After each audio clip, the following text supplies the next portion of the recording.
The nurse who broke the rules. The rain had been falling in Tacoma since late afternoon, silver streaks shimmering under flickering streetlights as Lena Morris clocked out from another exhausting shift. Her body ached, her mind craved the quiet of her small apartment, and she was seconds from stepping into the downpour when the glass doors of St. Helena's clinic burst open. A police officer stumbled inside, cradling a bleeding German shepherd in his arms. The canine's hind leg was soaked in blood, leaving a crimson trail across the white tile. "Please help him," the officer begged, laying the dog on a gurney. Lena's eyes found the wound deep, jagged, bleeding fast. Animal treatment wasn't her jurisdiction, and hospital rules were clear. Injured service animals must be transferred to a vet immediately. But as she met the dog's pained gaze, she knew she couldn't turn him away. "Bring him into treatment too," she said. Under harsh fluorescent light, Lena worked with steady hands, cleaning the wound and stitching muscle and skin back together. Outside, the officers paced anxiously. One muttered, "They're not going to like this," but neither stopped her. When the final knot was tied, the canine let out a shuddering breath. His tail thumped faintly, a quiet thank you.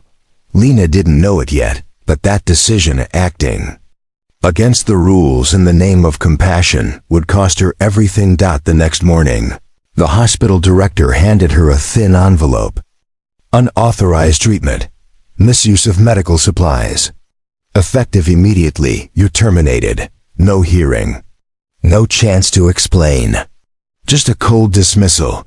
She packed her few belongings in silence, walked out into the damp streets, and went home to a life that felt abruptly hollow. The following day, a firm knock pulled her from her thoughts. When she opened the door, the entire street was lined with patrol cars, and there he was, Max, the canine she'd saved, standing tall, bandaged leg gleaming white against dark fur. His handler stood beside him, but it was the precinct captain who stepped forward. "You didn't just save a dog," he said. "You saved one of us." On cue, every officer on the street raised their hands in salute. The drizzle fell silently as Lena stood in her doorway, tears blurring her vision. For the first time since being fired, she didn't feel invisible. She felt seen. By afternoon, her phone wouldn't stop buzzing.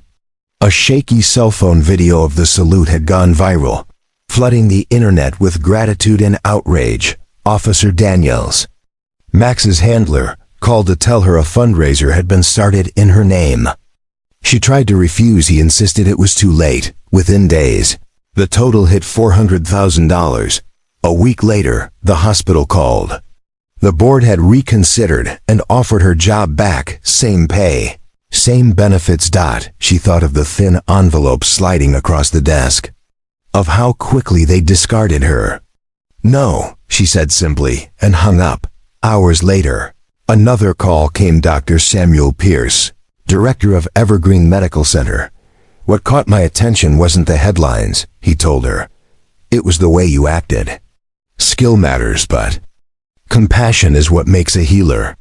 I'd like to offer you a position, one where you can act in the best interest of your patients without fear of punishment."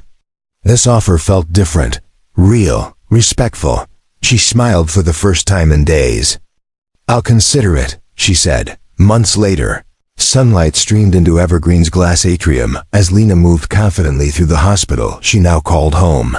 Patients knew her by name.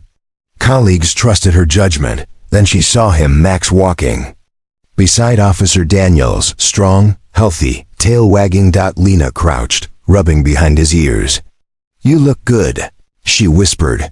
The $400,000 raised in her name sat untouched in a foundation she'd created, the Max Foundation, to fund emergency treatment for injured service animals. Her life had changed completely. Not because of money or recognition, but because she'd refused to let fear stop her from doing what was right. That night in the rain had not been the end. It had been the beginning. If you enjoyed the story of Lena, Officer Daniels, and Max, the brave canine, share it with someone who believes compassion is worth the cost. 1 year later, spring sunlight warmed the steps outside Evergreen Medical Center. Lena locked her car and glanced at the small brass plaque by the entrance. The Max Foundation Wing for the Care of Service Animals in Crisis. It still felt surreal to see Max's name there in bold letters.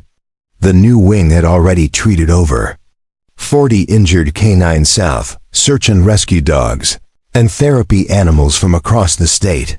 Inside, Lena moved through the bright corridors with the same calm confidence she had the night she'd saved Max, only now she no longer had to break rules to follow her instincts.